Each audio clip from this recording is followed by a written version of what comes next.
So yan po mga Dabarkads, mga kabiyaya, isang mabiyayang araw po sa ating lahat. Yeah. At welcome back to my YouTube channel, no, sa ating J. Guevara TV. May biglang nagsalita. So eto, panoorin ho natin to. Pag-usapan po natin tong umuugong talaga at ginagawa ng pang pa-hype sa kanilang noontime show para mapag-usapan lang ang kanilang noontime show. Dito po sa issue na tungkol kay Alden Richard, no? At eto nga, may may latest update na ho tayo dito. At dito sa yung about dito, utang ng Tape INC sa GMA7 ay nasa mahigit 2 billion pesos na. Dahilan ng kada 6 days a week para sa airing ng noontime show ng Tape INC sa GMA, hindi pa rin ito bayad. Labas na ang TBJ sa patuloy na pagkalubog ng Tape Incorporated sa utang. So ito yung pag-uusapan din natin na itong dalawang topic na to ngayon. Kasi ito yung about yung kay Alden, kamakailan lang.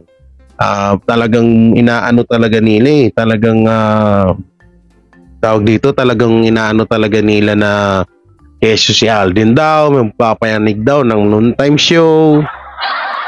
Oo, papayanigin daw. Ito ganyan, magpapalubog na daw sa Tito Vic and Joe. Ganun eh. So ito yung mga bibigyan natin ng reaction. Alam nyo, ngayon sa social media talaga, uso talaga dito yung hype. Kaya minsan napapahayop ka. So dito kasi yung hype na yan. Kung mga, alam nyo yun, yung pa-hype lagi sila. Nakatulad yung kay Alden, alam naman natin na si Alden ay nangako na ang kanyang loyalty ay nasa Tito Vic and Joey lamang, di ba? Pero ngayon ay pinubuhay po ulit ng mga longest na vlogger dun sa kabila na kaysa si Alden Richard daw ay mag-host daw sa Tape. Alam nyo, ginawa na rin nila yan dati. Sa tawag dito sa sa kay Jimmy Santos na kay show mag-host daw doon. Sino pa ba? Marami silang ginawa ng ganyan hanggang sa hindi naman din natuloy at napahiya lang din sila bandang huli. Alam nyo, kaya hindi kayo tinatangkilig dyan sa noontime show nyo. Niloloko nyo kasi yung mga viewers nyo eh. Niloloko nyo yung mga subscribe, yung mga supporters nyo. Dapat huwag ganun, no? So yun, bago natin ito simulan, don't forget to like, share, comment, and subscribe sa ating YouTube channel. At pakipollow na rin po ang aking second account na J. Guevara Official and Chris MTV. Tawag po dito, mega love shoutout sa mga Dabarkads natin dyan, especially to Mami Teresa Arong, Mami Rena Baher, Mami Lala, kay Mami, kay Ate Army, kay Kuya Armin Patricio, Ate Irene Patricio, Kuya Lori Soto de la Rosa, kay Ate Rose Villafuerte from Canada. So yun. So ito, simulan na natin nga to. Ano ba tong issue na to dito na naman ba to? So, baba lang natin yung Siya, may kita nyo dyan sa screen. Basa na naman. Ito. Ano nga ba ang dahilan kung bakit umabot ng mahigit 2.1 billion pesos ang utang ng Tape Incorporated sa GMA7? Ganito po kasi ang nangyari. So, ina-explain itong page na to, no? Shoutout sa'yo, Solid TBJ, Legit Dabarkads Fighter Authority. Nung bagong pasok pa lang ang mga halusos sa Tape Inc., nung gamit pa nila ang Itbulaga sa GMA7, nang nagsimula ito nung June 5, 2023, nang mawala ang TBJ at ang mga Dabarkads, kada linggo ay magbabayad ang Tape INC sa GMA network ng 57 million pesos para sa panibagong kada 6 days a week para sa airing ng kanilang noontime show sa GMA. Pero sa una ay bayad naman ng Tape INC sa GMA7 ng 57 million pesos para sa airing ng kanilang noontime show sa 6 days a week from June 5 to June 10, 2023. Okay? At sa makalawa naman ay bayad pa rin naman ang Tape Inc. sa GMA7 ng 57 million pesos para naman sa airing ng kanilang noontime show sa 6 days week from June 12 to June 17, 2023. Hanapan natin. At sumunod na pangyayari is yung 6 days a week para sa airing ng kanilang noontime show na GMA sa GMA7 from June 19 to June 24, 2023 ay hindi na po bayad ng 57 million pesos at doon na nagsimula ang pagkautang ng Tape Incorporated sa GMA Network. Hanggang sa sunod-sunod na kada linggo ng 6 days a week ang airing ng noontime show ng Tape Inc.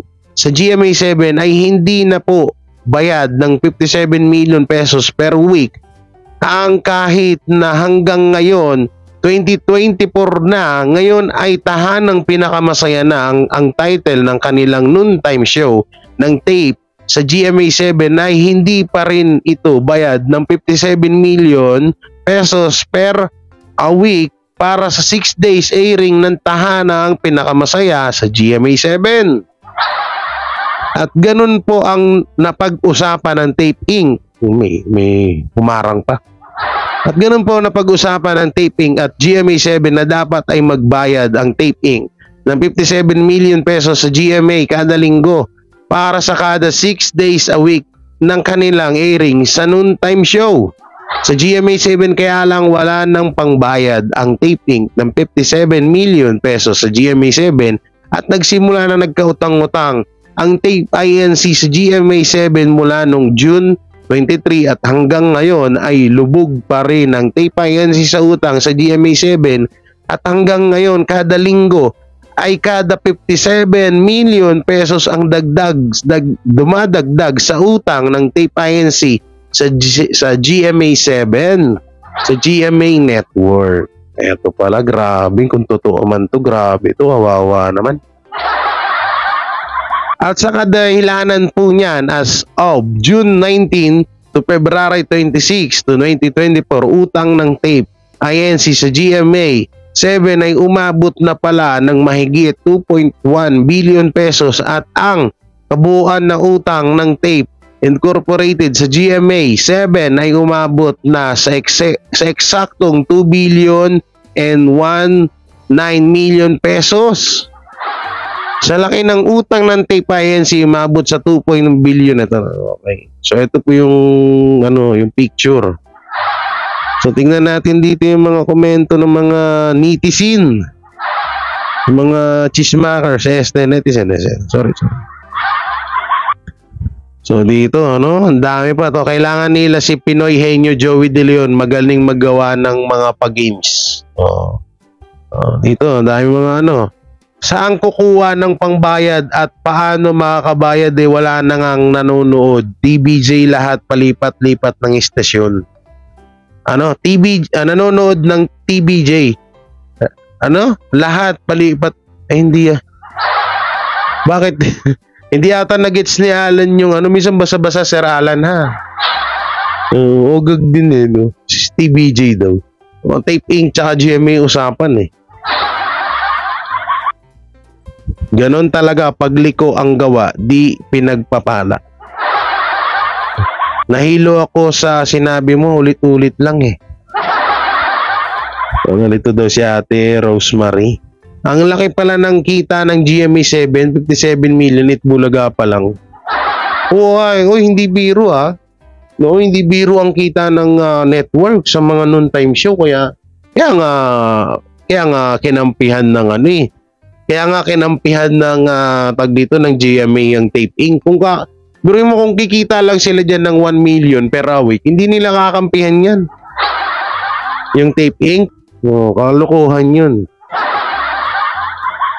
Fan ako ng TBJ mula bata pa lang ako, lalo na si Joey De Leon, paborito ko siya mula panung Joey and San. Pero di naman dapat na ikatuwa ang paglubog ng ibang tao kung yan ay may katotohanan man. Sabi ni Violet, alam nyo, wala namang natutuwa sa paglubog ng Tape INC or ng show ng Tahanang Pinakamasaya. Ang nililinaw kasi namin dito, yung dinadawit nila ang TBJ dyan sa utang na 800 million na yan. Na ngayon ay naging 2.1 billion na nga daw. Sabi nila, hindi ko sure ha. No, ito yung nililinaw namin dito. Hindi wala kaming pakialam dyan sa kanila kung lumubog, umangat, o ano pang mangyari dyan sa noontime show nila. Ang nililinaw namin kasi pilit nilang dinadawit ang TBG dyan sa utang na yan. Tapos itong mga inayupak na mga vlogger na to, ng mga tipaklong, napatalon-talon, talon doon, talon dito para lang magka-views, hindi man pilit ho nilang dinadawit ang TBG dyan sa utang na yan, na wala naman talagang kinalaman ang Tito Vic and Joey dyan sa utang ng Tape Incorporated sa GMA 7. Si Mr. Tony Tubera maaari pang madamay dyan, pero ang TBJ malayong-malayo na ho. Saka ito hindi pa paalisin ng network, ng GMA network ang Tito Vic and Joey, at nakalipat na sila ngayon ng TV5 kung saan damakmak ang utang nila sa GMA, ganun yun. Karma is real. Ayan puro ang karma dumating na sa Tape Incor. Lumabas din ang katotohanan. Malaki pala kinikita nila sa 2 at kalahating oras na airtime ng GMA, pero pagbayad ng tax maliit. Kung kaya nitong bayad nila sa tax, Wala kang kinalaman ng pinagkasunduan ng Tape at GMA ang TBJ doon, at umalis na nga rin sila by then. Ang laki pala ng kinikita ng Tape at GMA at Itbulaga, billions, pero bakit ganun lang ang bakit ganun lang ang na pamudmud sa programa ng pera hanggang 60,000 lang, ang pinaka mataas na nga ay 80,000 sa Sugod Bahay Gang. Dapat mas malaki pala ang kita. Ano nyo, ito, sagutin din natin to. Una-una, kadalasan na makikita nga natin 100k pababa, Una-una kasi, kung halimbawa lalakihan nila yung papremyo, kung lalakihan man nila, di nagkalugi-lugi din sila dyan. Kasi magkano pa lang po mga talent fee ng mga artista, di ba? Magkano talent fee ng mga staff? Magkano yung mga dyan, yung mga decorate nila dyan, may mga guest din sila, yung sa music, yung sa cameraman, yan, sa mga staff, million din yan. Diba? Kaya yun nga, minsan nakakapag tayo na bakit ganun ang baba ng binamimigay nila.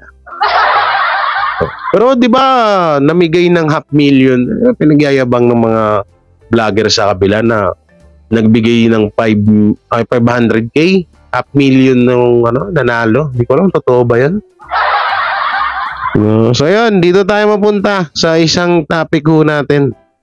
Yung about kay Alden Richard. Ito pang isa na inaano nila, binubuhay na issue na di umano ay itong si Alden Richard nga ba't mali? Lalakihan na lang natin. Malalakihan ba to? Ba't ganun? Hindi na po post. Wait lang Pag ganito na lang para mas maganda. Okay? Ang gagaling yung mga kwento ng Okay, panoorin natin. lundag tayo kay Alden Richards. Ayan. Kahapon naging topic natin siya dahil idinudugtong ikinakabit ang kanyang pangalan kay Catriona Gray kahit alam naman natin na walang anumang namamagitan sa kanila. Ngayon naman, hindi ko alam kung saan nanggagaling yung mga kwento ng mga vloggers ng taga-kabila, ng mga taga Tape Incorporated na sinasabi nila na mag-host na raw ng ano ang title ng show nila? Tahanang pinakamasaya. Okay, oo. Mag-host na raw doon si Alden Richards, sabi. At ano, alam mo, napaka-fake nitong news na to, no? Unang-una, hindi ito gagawin ni Alden dahil sa kanyang pangako, binasa ko pa nga sa ere, di ba? Kaya lamang, ang isa lang na question dito, paano kapag sinabihan ng mga top executives ng GMA7 si Alden bilang isang kontratadong artista ng network na kailangan na niya sumalang dito sa anong title ng programa? Tahanang pinakamasaya. Ayan, doon lamang yon kakabyos, doon lamang yon lulusot. Pero kung ang tatanungin natin ay wala pala akong boses. Alam nyo, sinabi ko na rin to doon sa live ko. Depende na lang kapag utos ng pinaka-head na humahawak kay Alden Richard na, oy, Alden, kailangan mo nang sumampa sa ganito. Kasi, siyempre, may kontrata ka. Siyempre, si Alden, no choice siya, may kontrata siya, kailangan niya sundin yun. Yun na lang ang may kita rito na maaaring gawin nila para lang mapapunta si Alden Richard sa tahanang pinakamasaya. Pero yung tipong kagustuhan ni Alden Richard, ako po. Tsaka ito, pustahan tayo. Kakaumuwian dito si Alden, promise yan. Nakakaawa lang dito si Alden pag nagkataon. Then, sinabi na po niya nung kasagsagan ng issue ng pag-alis ng Tito Vic and Joey sa Tape Incorporated na anuman ang i-offer sa kanya ay hindi niya tatanggapin. Ako'y nag-aalala para kay Alden.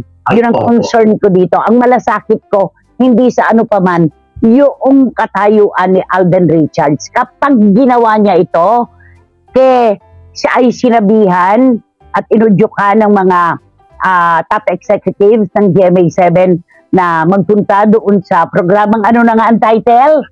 Tahanang pinakamasaya. Okay.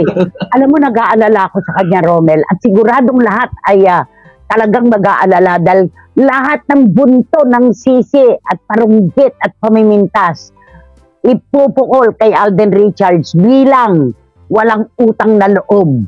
Di ba? Opo, mahirap ito kumakalat na itong usapin niya to kasi parang naiipit si Alden na paano ito.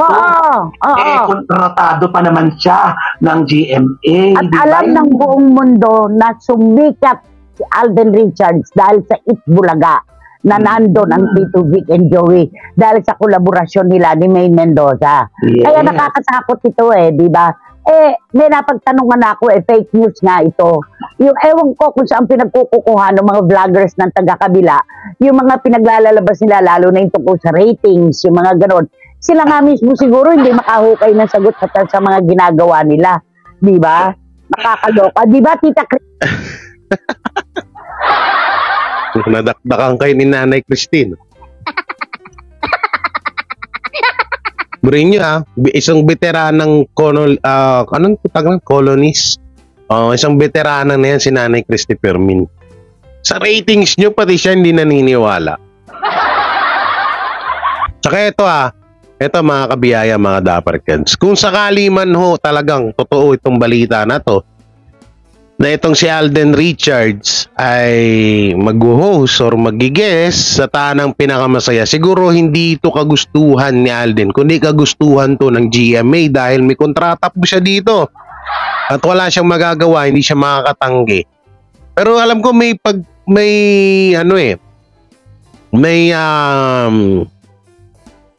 pagkakataon para siya tumanggi dito, no? Pero kung sakali mang kung wala mang ganon, at talagang ginusto siya ng GMA na mag-guest or mag-host sa tahanang pinakamasaya, wala na talagang magagawa. Nakakaawa lang, nakakabahala lang kay Alden Richard kasi nga masisira talaga yung karir niya rito. Kagaya ng mga nangyari kay Isko Moreno, kay Paulo Contis at Buboy Bilar. Si Isko Moreno, napakaganda ng record sa politics niyan. Napakaganda ng record, napakalinis, no?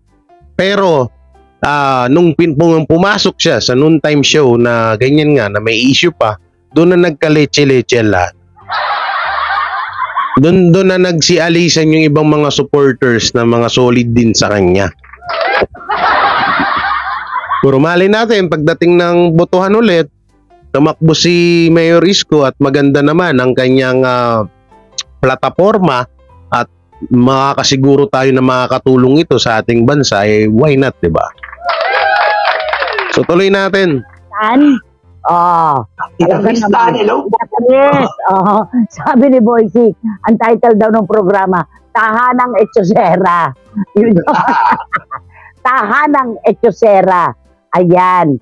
Naku, wag po kayong gaganyan-ganyan. Magagalit ang mga CFMers, lalo na si Mayang at si Boycie Caragay at si Tita Julie Paras. Diba? Yan naman po ang napaka-imposible, Nay. Super loyal, all caption ni Marichu Promotion Espiritu, ni Alden sa Itbulaga, all caps din. At alam naman po natin na sobrang respeto si Alden sa Tito Vic and Joey. Oo, ito ang tunay na kapaniwalaan natin, lahat tayo. At binasa ko pa, ewan ko lang kung makikita ko pa dito yung mensahe. Talagang hindi gagawin yun ni Alden. Kapag lamang siya inudyukan at inutusan ng GMA7, doon pa lamang yan magaganap. Diba? Maaari siguro rin mag-promote, pero yung mag-host na regular, parang hindi. Mag-promote, maaari kasi mag-guest, mag-guest, why not Coconut? Pero yung magiging regular siyang host, ng anong programa ito? Tahanang pinakamasaya. Sabi ni Boycie, Tahanang Echosera. Aliw na aliw si Eddie Litada kapag sinasagot mo kung ano ang titulo. Ay nako, Diyos ko. Ay nako, Alden, sana wag mong ituloy yan. Real talk, masisira talaga rito si Alden Richard kung nagkataon. No? So tingnan natin yung comment ng mga netizen dito sa kay Alden Richards na to, no? So eto, yan, may kita nyo dyan sa ating screen. Yan. Kahit pa isama nila yung bida sa abot kamay, langaw pa rin yan. Sino? Si Jillian Wards? Huwag niyong ginaganon yung jowa ko. Ang kulit ni Nanay Christy, tahanang magsasara po. Fake news naman si Bes. Wala naman yan. Oo nga, galing nila gumawa ng kwento. At pilit sinasabi, mag-host guest si Alden sa show na yon. Nangiintriga, wala namang ganap. Ang hirap basahin nung chat niya. Comment niya. Asa pa kayo, hindi naman kagaya ng ibang host. Nang Itbulaga si Alden na walang utang na loob. Nanay Christy naman, gising agad yung mga nangangarap palang binangungot tuloy. Assuming kasi si Bespil, sabi nga ni Nanay, fake news. Sinabi na mismo ni Alden with the respect na hindi siya mag-host sa Tahanang Pinakamasaya dahil sa utang na loob niya sa Tito Vic and Joey at legit Dabbercads. Yung baklang best na yan mukhang galing sa imbornal na sinuka din mismo. Hindi naman totoo yun. Kung totoo man yan, hindi na siya nahiya. O diba? Doon pa lang galit na. Maraming nagagalit kay Alden, no? Ano to? Puro kasi Hudyo ang host ng TP, pati ang mga vloggers ng TP Hudyo din. Anong Hudyo? So dahil nagagalit kay Alden, no? May gago yung bakla na hindi, alam nyo yung mga napindot to tuloy. Alden Richard. Alam nyo yung yung tawag dito, yung about dito po kay Alden na to, dun sa mga vlogger. Ano na yan parang pa-hype na lang ho nila yan. Parang battle, parang mga vlogger na sikat din ngayon, parang sa social media, dun sila gumagaya ng technique para makakuha sila ng, makaagaw attention sila sa mga manonood. Pero yun nga, kinabaliktaran ng nangyayari. Nababas sila lalo. Ngayon, kung sakali man talaga na totoo man to, kawawa dito. Alam nyo, hindi ang GMA, hindi ang tape, kundi si Alden Richard. Dahil masisira yung karir niya kapag nagkataon. So yung mga Tabarkads, mga kabiyaya, hanggang dito na lang yung video natin. Anong masasabi nyo sa, anong magiging komento nyo dito sa napanood nyo? I-comment nyo lang po dyan sa baba. Siyempre, don't forget to like, share, comment, and subscribe sa ating YouTube channel. At pakipindot na lang din po yung bell button para lagi tayong updated sa ating mga video araw-araw. So, maraming salamat. Ingat po kayo palaging. God bless and peace. And bye-bye.